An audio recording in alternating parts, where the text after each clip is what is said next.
Hi, how's it?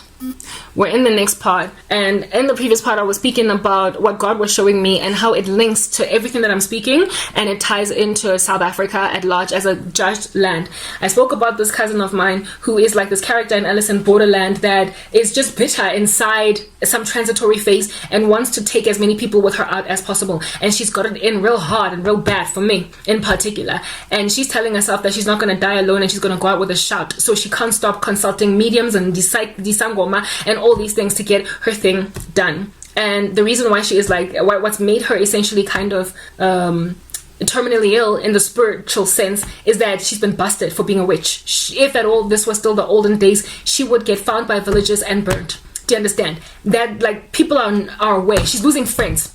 People are aware that she hurt them, she took their careers, she took their husbands, she broke up their marriages, she like the things that she has done to people in her environment. Those people are starting to break away from her because they recognize her as having had a hand in what it is that they struggled with.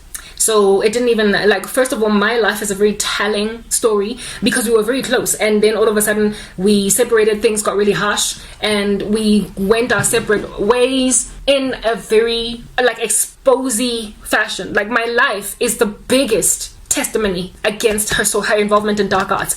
If people did not believe me in year one, they believe me now. But I'm not the only one that has come to a conviction that this chick has hurt me in some way. So she's, like I said, losing friends. But she will not go out alone. She is so ostracized now for her darkness that even her husband is kind of like not happy to be with her. That's how bad the situation is with this cousin of mine. She's like getting exposed.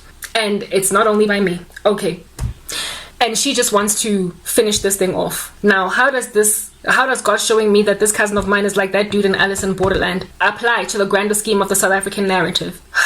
God is showing me that witches in this country are judged and they are getting exposed, and people in their lives are catching on to the fact that they have hurt them in this way, and they are losing friends. They are losing family members. They are losing a structure of support around them. And in losing this structure of support, I'm listening for noises outside to gauge if anybody's coming. In so losing these people, instead of repenting, are embittered at God for exposing them. And so they want to take people out, as many as possible as they can, with them. And it is so ubiquitous. It is so widespread. There are so many people involved in it that it might as well be the disease of the country. There are a whole bunch of my cousins running these streets in South Africa, muddying the ecosystem with darkness because their lives are destroyed. People who have ruined their own lives, they're coughing out blood. They are 2 seconds away from their silver cord being cut and them entering into eternal fire.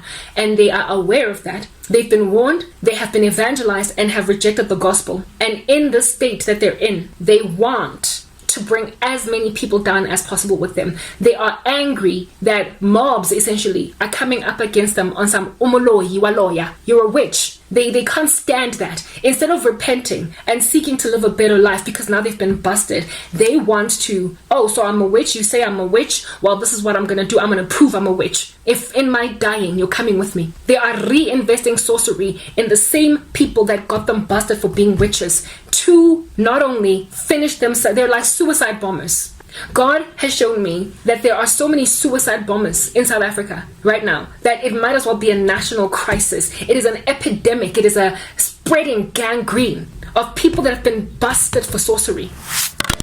And instead of realize that the reason they got caught was because God was giving them mercy to repent, that this thing does not pay off, that you are not indeed anonymous, that there are prophets among you in the land that see sorcery and expose it. Instead of seeing the potential for redemption, they see rather the conviction to complete what they started. They just feel like, I'm not going to go out alone. I'm going to go out with a bang. I am doing this entire message in order to help people realize that there is nowhere to go in that level of bitterness except eternal flames. The only reason a person would feel like they need to finish what they started is if they are nihilistic. In other words, they don't believe there is anything that happens when people die. So all that there is for them is just this earth. And so there's nothing disincentivizing them from finishing off a wicked thing. If my cousin truly believed that there is eternal fire to be had, she would not carry on like this. Because reputational damage on this side of the earth is worth your while to take in your stride, to be known as the person that bewitched your cousin until she lost everything, rather than die and go to hell.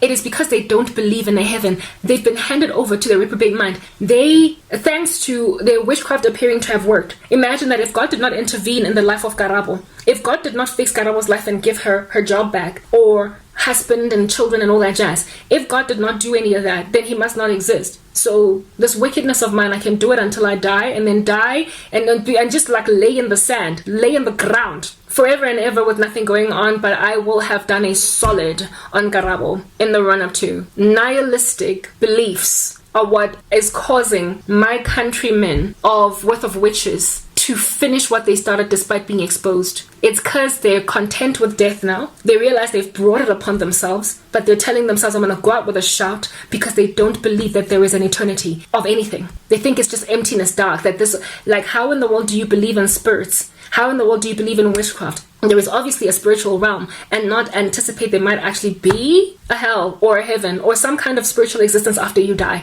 And if you have dabbled in dark arts, do you not imagine that that dark world is going to rather be where it is that you're going when you die? It's naive for me. I find witches naive, who think that they can act a fool all the way up until they die and not go anywhere since they already worked with spirits. Many people second guess even witchcraft because they don't believe in spiritual things. They don't believe in a supernatural activity. They are better off dying as atheists, or as those who don't think anything is going to happen as a result of their actions. They don't believe in consequence management in eternity. I can see how when they've never dabbled with spirits, they can be that dumb all the way up until they die. But it literally eludes me as to how witches stay dumb about the eternal space when they have seen spiritual activity happen in their environment. They have got to know there is something else that happens when they die, because they know they saw it here on earth. They saw spiritual activity on earth. So how are they not scared that there is a God that might just, recalibrate scales is beyond me. Anyway, whatever. This cousin of mine is among those nihilists that nonetheless dabble with spirits on this side of eternity. And she thinks it's over for everybody once they get to the ground. And so she's trying to literally go out with a bang.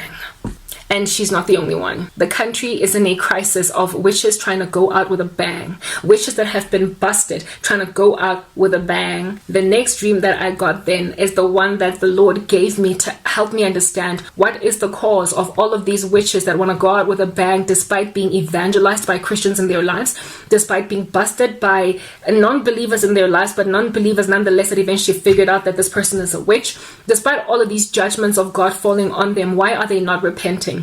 The next dream is what God showed me, and this is the thing that I am trying to bring forward to you guys, that when you see judgment in your life, when God puts scars on your face because you were a fool and you walked into a fire, when the Lord essentially makes your life insufferable because you've been wicked, that is an act of love more than it is an act of judgment, because it is calling you back home. It is him showing you that no one gets away with murder. It is him showing you that he is the balancer out of scales. It is him showing you that he does not leave sin unpunished, that you don't get to walk around as a witch in the presence of your family members and still be okay. And so if you are getting judged on earth, you are being shown that you will inevitably get judged in heaven or in the eternal space. And so therefore, your judgments, when they fall, calamitizing you here like a waterfall over your head, when you get coals of shame falling on you on this side of eternity, you are blessed because you are being shown that no one gets away with murder. If you get busted, if you get caught, you are blessed. Because there are people who die in their sin at the height of their pomp, having never been caught, and they find out in eternity that it's over. They find out in eternity that no sin is left unpunished. God shakes every tree and looks under every stone. So if you are busted as a witch, if you don't die having been called out, if you don't have a whole bunch of angry villagers rioting and picketing after you with torches trying to burn you alive, if you are not there, you are reprobate. You're handed over. But if you suddenly get a whole heap of coals on your head because people are trying to burn you at the stake for being a witch. You have been gazed upon favorably by a holy God, for he has seen it fit to not let you die before you get shown that there is something out there that fixes things. My cousin doesn't want to see that. I don't know how many times I've tried to evangelize her. I have spoken at length about what's going on and how she needs to repent. I actually told her these things in the very beginning of my walk when she was busy with me, that there are snakes in your room and they're small, they're babies. Don't let them grow and become adult size because you're not going to be able to handle them. And she ignored me. I still went and told her when they were anacondas, the size that you find in that movie Anaconda, and she still ignored me. This is a person that is in borderland and is dying inside borderland of which you can be resuscitated back into normal life if at all you gave your life to Christ. But she's basically saying to Satan, let's do this together. Let me go out with a bang. She is trying to stay in borderland. She is trying to make a deal with the devil to help her get away with this before she breathes her last, and understand Satan is going to be happy to give her that, because when she dies she will find out that, oh my goodness, I should have rather repented, because rather walk around with a devastated reputation and being called a witch by everybody, having people look at me with a side eye, than be in these flames forever. Next part.